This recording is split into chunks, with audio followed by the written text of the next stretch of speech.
පෙරුවන් සරණයි සෑම සියලු දෙනාටම. අද අපි ටිකක් බලමු මේ දානේ ආනිසංස. හැමෝම දානේ දෙනවා. ඉතින් මේ දානේ නොයෙකුත් ආකාරයෙන් දෙන්න පුළුවන්. නොයෙකුත් දේවල් දානේ වශයෙන් දෙන්න පුළුවන්. දානේ ප්‍රධානම දේ තමයි පරිත්‍යාගයේ උරු කිරීම, ඒ වගේම ලෝභකම, මසුරුකම දුරු කිරීම, තෘෂ්ණාව දුරු කිරීම කියන එක තමයි දානේ මූලික සිද්ධාන්තයේ අරමුණ දෙන්නේ. එතකොට අද අපි කතා කරන්නේ මේ කුසට ආහාරයක් දෙනකොට ඒ විපාක කොච්චර කල් තියෙනවද කියන එක කෙටියෙන් දැනගන්න. පින්වත්නි,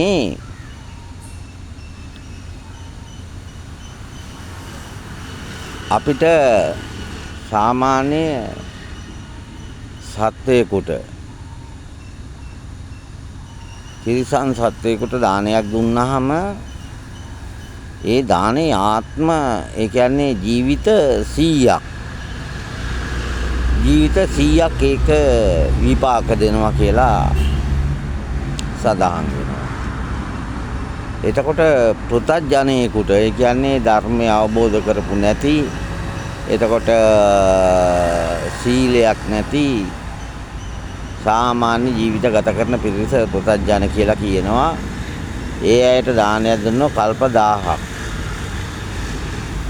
ජීවිත 1000ක් ඒක විපාක දෙනවා කියලා කියනවා. එතකොට පංචශීලය ආරක්ෂා කරගෙන තුරුණුවන් කෙරෙහි ගෞරවයෙන් කටයුතු කරන කෙනෙකුට දානයක් දුන්නොත්, වතුරු උගුරක් හරි දුන්නොත්, ඒක අසංකේයයක් කියලා ඉවරලා කියනවා. ඒකේ ආනිසංස අසංකේයයක් විපාක දෙනවා කියනවා. එතකොට ධ්‍යාන ලැබලා ඉන්න කෙනෙකුට දුන්නොත් ඒක අසංඛ්‍ය 4ක් කියලා තමයි කියන්නේ. එතකොට යම්කිසි ධර්ම අවබෝධයක් ලැබලා, යම්කිසි මාර්ගඵලයක් ලැබලා ඉන්න කෙනෙකුට වතුර උගුරක් හරි දුන්නොත්, බෙහෙත් ටිකක් හරි දුන්නොත්, කණ්ඩ කටක් හරි දුන්නොත්, මොනවාන් ආකාරයේ දානයක් ඒ කෙනාට ලබා දුන්නත් එහි ආනිසංස මෙච්චරයි කියලා දේශනා කරලා නැහැ. මොකද ඒක කියලා නිම කරන්න බැරි කුසලයක් හැටියට තමයි සඳහන් වෙන්නේ. එතකොට මේ සේරටමත් වැඩි දැන් සාමාන්‍ය මාර්ගඵලලාභීකට දුන්නත් ඒකේ කෙලවරක් නැහැනේ ආනිසංස. නිමා කරන්න බෑ. ඒ වගේම තමයි ආනිසංස තියෙනවා පින්වත්නි ධර්ම දානය. මොකද්ද මේ ධර්ම දානය කියන්නේ? මේ ධර්ම දානය කියන්නේ පින්වත්නි නිවන් දකින්නට අරමුණු වෙන,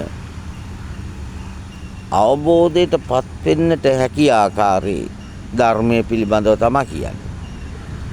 අද ධර්මයේ කියලා මිනිස්සු වැරදි තැනින් අල්ලගෙන ඉන්නේ. වැරදි දෙයක් තමයි ධර්මයේ කියලා අල්ලගෙන ඉන්නේ. එතකොට ඒක නෙමෙයි මේ කියන්නේ. එතකොට යම් කිසි කෙනෙකුට අවබෝධයටපත් වෙලා මාර්ගඵල ලබන්න පුළුවන් විදියට දානයක් දෙනවා නම් ඒ ධර්ම දානය. එතකොට මේ ලෝකේ තියෙන දානයන් අතුරින් උතුම්ම දානය තමයි ධර්ම දානය. එතකොට මේ ධර්ම දානය උතුම් එකක් හැටියට සඳහන් කරන්නේ. මේ ධර්ම දානය උතුම් එකක් හැටියට සලකන්නේ පින්වත්නි මේ තුලින් කෙනෙක්ගේ සීල ගුණය සීල ගුණය ඇති වෙනවා, විනය සකස් වෙනවා. ඒ වගේම කෙලෙස් නිරෝධය වෙනවා.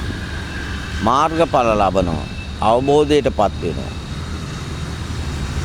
එතකොට මේ ධර්ම දානේ දෙන්න ඒක වැඩි දියුණු වෙනවා. දැන් ආහාර ටිකක් දුන්නොත් කෙනෙකුට ඒක කාලා තව සුළු මොහොතකින් අසුචි බවට පත් වෙලා ඒක ඉවර වෙලා යනවා. බඩුවක් බාහිර ආදියක් දුන්නොත් ඒක දිරලා කැඩිලා බිඳිලා විනාශ වෙලා යනවා. නමුත් ධර්මයේ කියන එක එහෙම නෙවෙයි. ධර්මයේ දෙන්න ඒක අලුත් වෙනවා. ඒකෙන් තව තව අවබෝධයටපත් වෙනවා. අලුත් අවබෝධයන් ඔහුට ලැබෙනවා. එතකොට ඒ තුලින් ඔහු මේ කෙලෙස් වල ස්වභාවය හඳුනාගෙන ඒ කෙලෙස් නිරෝධය කරලා ධර්මාවබෝධයටපත් වෙලා උතුම් මාර්ගඵල ලබනවා. අන්න ඒ හින්දා තමයි මේ දානයන් අතරින් ධර්ම දානේ උතුම් කියලා කියන්නේ. අනිත් එක පින්වත්නි, මේ දානය දෙනකොට බොහෝ දුරට පෘථග්ජනයා දන් දෙනකොට ඒ අය තුල තෘෂ්ණාව තමයි වැඩෙන්නේ. දානේ දෙනකොට පින්වත්නි තෘෂ්ණාව වැඩෙන්න බෑ. එහෙම වැඩෙනවා නම් ඒක වැරදි. බුදුහාමුදුරෝ දේශනා කරපු විදියට දානේ දෙනවද කියන්නේ අද අපි දන්නේ නැහැ. මොකද මේ තෘෂ්ණාව වැඩෙන්නේ කොහොමද කියලා බලනකොට දානයක් දීලා සපෝත් ජීවිතයක් ප්‍රාර්ථනා කරනවා නම් එතකොට භවභෝග සම්පත්තිය යාහන වාහන දස ප්‍රාර්ථනා කරගෙන දන් දෙනවා නම් පින්වත්නි එතන තෘෂ්ණාව මුල් වෙලා තියෙනවා. ඉතින් ඒකේ මහත්ඵල මානිසංස ගෙන දෙන්නේ නැහැ. පින විපාක දෙනවා. නමුත් සසරේ බැඳෙනවනේ. රාග දේශ මොහයන්ගෙන් බැඳෙනවා. ඒ නිසා ඒකේ විපාක මහත්ඵල වෙන්නේ නැහැ. නමුත් යම්කිසි කෙනෙක් දානයක් දෙනකොට ඒකේනා මේ සසර දුක නිමා කරන්නට උත්සාහ කරන වෙරවීරිය දරන මේ සත්‍යයගේ කුසගිනි නිවි ඔහුට ධර්මය අවබෝධ වේවා. ඒ තුලින් මාහට මේ සසර බිය දුරු කර උතුම් මාර්ගඵල නිවන් අවබෝධ කරගන්න ලැබේවා කියලා ප්‍රාර්ථනා කරලා දෙනවා නම් එතන තියෙන්නේ රාග දේශ මොහ වලින් තොර තෘෂ්ණාවක්. එතන තෘෂ්ණාවක් තියෙනවා. නමුත් රාග දේශ මොහ වලින් දුරුයි. මොකද හේතුව ඔහු ඒක දෙන්නේ මේ සසර බිය දුරු කරන්න වෙහෙස වෙන උත්සාහවන්ත වෙන කැපවීම කරන කෙනාගේ කුසගින නිවීම සඳහා. ඒ වගේම එහින් ජනිත වෙන කුසලයෙන් මාහටද මේ සසර බිය දුරු කරලා උතුම් මාර්ගඵල නිවන් අවබෝධය ලැබේවා කියන බලාපොරොත්තු වෙන්නේ. ඒ නිසා එතන රාග දේශ මොහ නැහැ. ඒ නිසා එතන තෘෂ්ණාවක් තියෙනවා. ඒ තෘෂ්ණාව තුළ රාග දේශ මොහ නැති නිසා මොකද විඳින්න සැපයක් විඳින්න බලාපොරොත්තුවක් එතන නැහැ.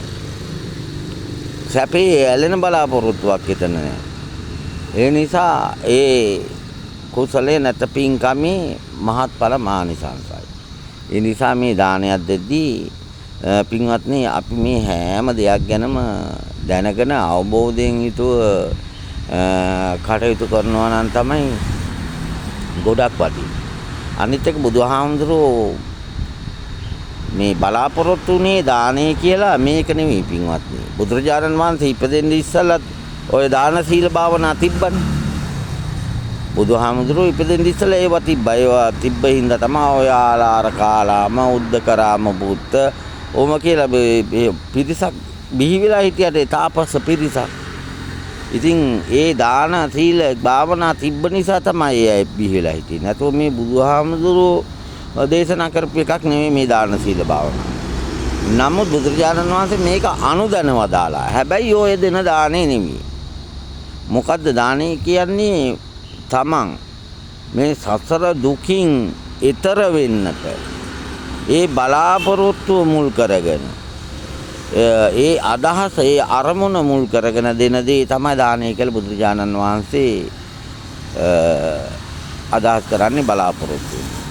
කාලය, ශ්‍රමය, තමන් ඒ වෙනුවෙන් කරන කැපකිරීම, ඒ වෙනුවෙන් කරන පරිත්‍යාගය මේ සියල්ල දාණයට තමයි යයි.